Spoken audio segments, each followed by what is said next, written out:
Hey guys, Professor Bill, Comic Book University, and Juggernaut, issue number 4 of 5. This was a pretty crazy book. Is it a good thing or a bad thing? It depends on your point of view. I'm going to go all Obi-Wan Kenobi on you on this one. Anyway, let's get talking about who made this comic book, then we'll take a slightly deeper dive into the book itself. This issue is called Juggernaut in Scalpel to the Soul. Fabian N. is the writer, Ron Garney on art, Matt Mila on colors, VC's Joe Sabino on letters. Juggernaut is created by Stanley and Jack Kirby. This is one of those books, so I believe last page. George Shaw and Matt Mila on cover art. I hope I didn't butcher any of those names. Yeah, that's it. Only one cover. Okay. So I like the idea that Juggernaut jumps out of a plane. Ever since, what was the first time that we saw Captain America jumping out of a plane without a parachute? I think that was in the Ultimates, right? He's just like, yeah, he thinks that people who use parachutes are pussies. And it's like, yeah, sure, pussies who don't have a super soldier serum. Man, Ultimates Captain America was a bit of a jerk, right? This was really good. What they corrected that with the Winter Soldier movie, where it's like, was he wearing a parachute? Nope. It's just as simple as that. Here, Juggernaut takes a different approach, and he just becomes a bunker buster. That's a certain kind of mortar that we would use, or howitzer shell that we would use to take out bunkers. An old saying, it's easy for a single person to take out a bunker from the back. The hard part is getting to the back of a bunker. Juggernaut just says, nah, I'm coming from the top. So he goes in to go after Arnim Zola. Unfortunately, this thing stops him. I think it would have been cooler if it was like Awesome Android, which is basically Marvel's version of Amazo. I would have actually dug that. But we do, however, get a new version of Arnim Zola, and I like that. I also like that it's a lot tougher. It's a much bigger, meaner device, and it's like, oh, this is a version of Arnim Zola that could actually fight. But I think that Fabian understands that that's not what Arnim Zola does. If Arnim Zola was put in the Titanium Man armor, he would just be like, yes, this armor is much bulkier and harder to do my scientific experiments. I can't wait to get into a slighter model so I can do what I need to do. Oh no, monsters have come in, or good guys, or whatever. Send some things after him. I'm backed in a corner. Oh no, he wouldn't fight. It's just not what he does. He might do the Cyphlo device or whatever to mind control somebody, but he's not going to get his quote unquote hands dirty. That's just not his style. If you don't know how to write characters, well, for the most part, you really shouldn't be writing comic books in the first place, right? But he gets it, and I like that. I am curious, though, about the direction of the Juggernaut himself. We keep going back and forth with Juggernaut's impressive journey to return the might that he had, whether it was the same or different, lesser. It seems like it's a lot lesser, but whatever. And I'm okay with that, make no mistake, but I just want to understand it better. And you'd figure I'd understand it by this issue. We do get something in so much as an explanation based on what we'd already gotten prior. We get that Juggernaut goes and the previous issue, somebody captured the Crimson Bands of Sidorak, and then was forging them into an armor of sorts. And then Juggernaut goes in and takes his butt out, and then takes the bands and the armor and moves on. And it's a weird kind of thing because he talks to Sidorak in this one, and it's weird that Sidorak, any god, but even someone as, I don't know, is Sidorak particularly dumb? I don't see him as being particularly dumb. Juggernaut's dumb. But when he goes and he says, yes, my avatar on Earth, finally you're back, and now I'm going to have you go out and do destruction! And Juggernaut's kind of like, yeah, let me take the piss out of you. What? What now? And that's pretty much Sidorak's reaction to this. And it's like, what a way to dumb down a god. I understand that he doesn't have a lot of access to the earthen plane. It is weird that Juggernaut can, I don't know, is he astral projecting there? I'm not sure, but he's doing something where he's going to the Crimson Realm. He's going to where Sidorak is. And Sidorak doesn't understand how he's there, which is Like, this is a god, and not just an Asgardian god who would probably understand a little bit better than Sidorak does. No, this is actually one of those ethereal beings.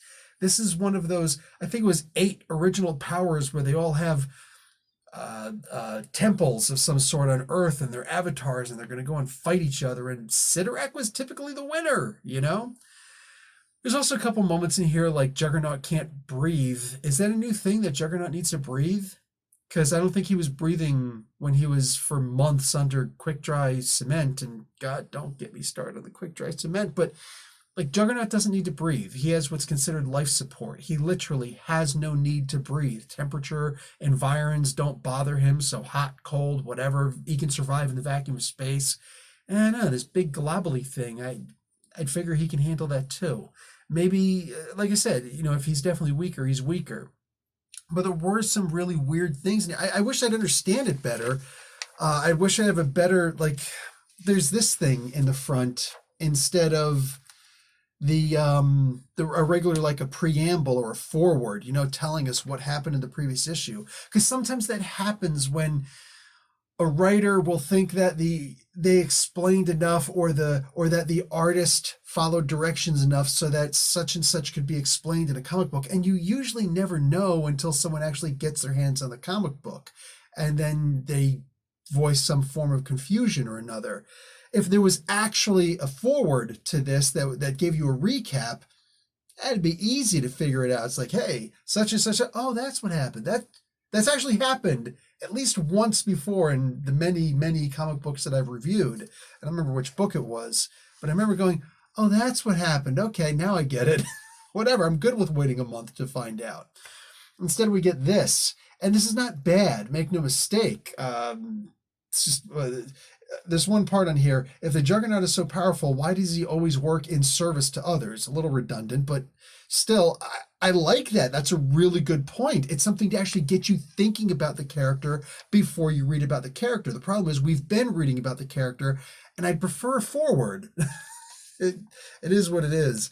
Also, little minor things with physics and I guess superpowers.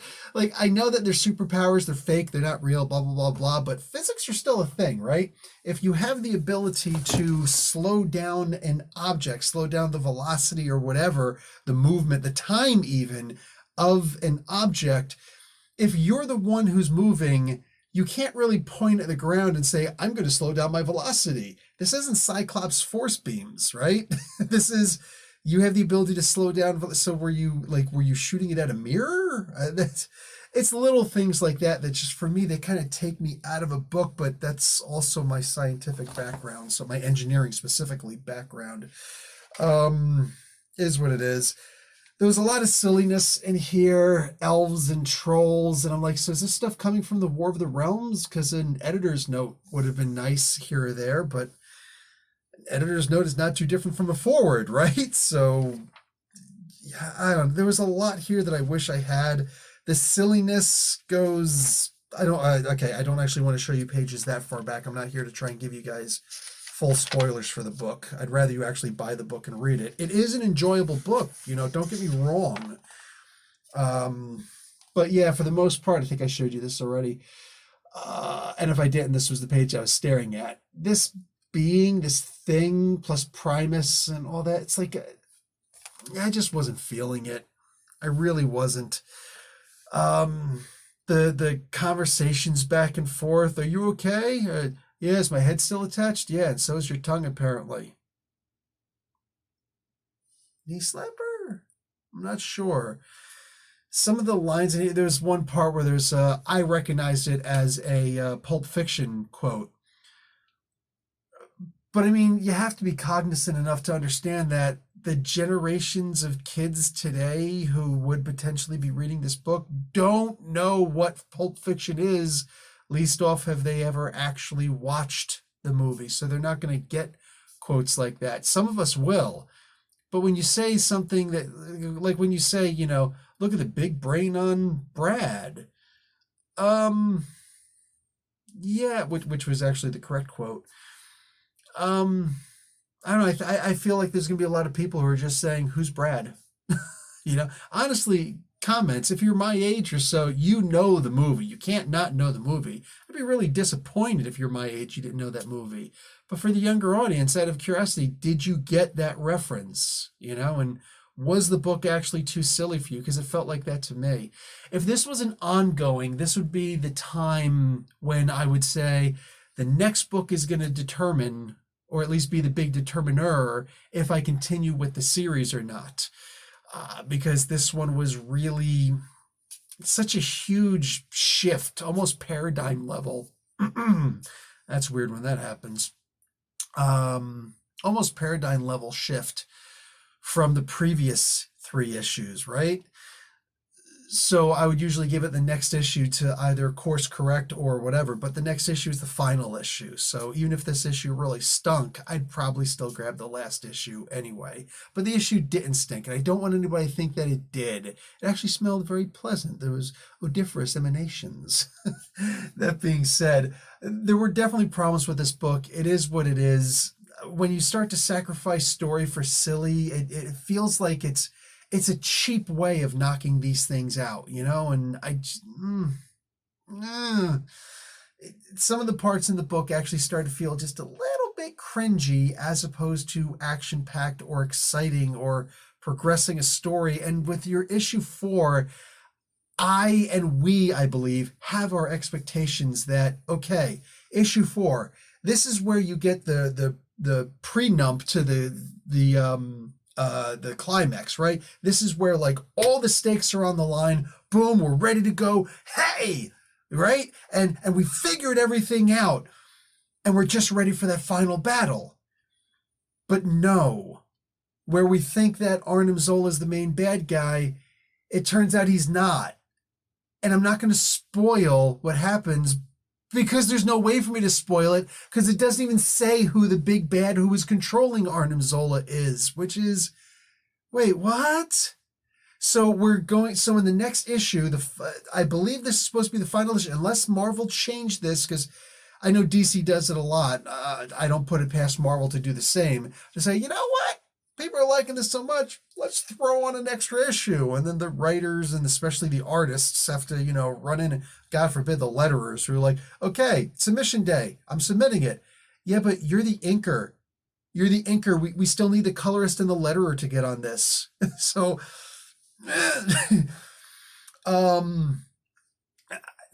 don't know, man. I felt like this should have been raring and ready to go. Boom, we're done. Here's the story. The next issue is just going to be a little crescendo, and then bang, let's just go right into the final battle. But we can't. It feels like the final battle and the resolution and all of that's got to go with the big reveal of the mystery of who's controlling everybody also. And that's an awful lot to put on a book.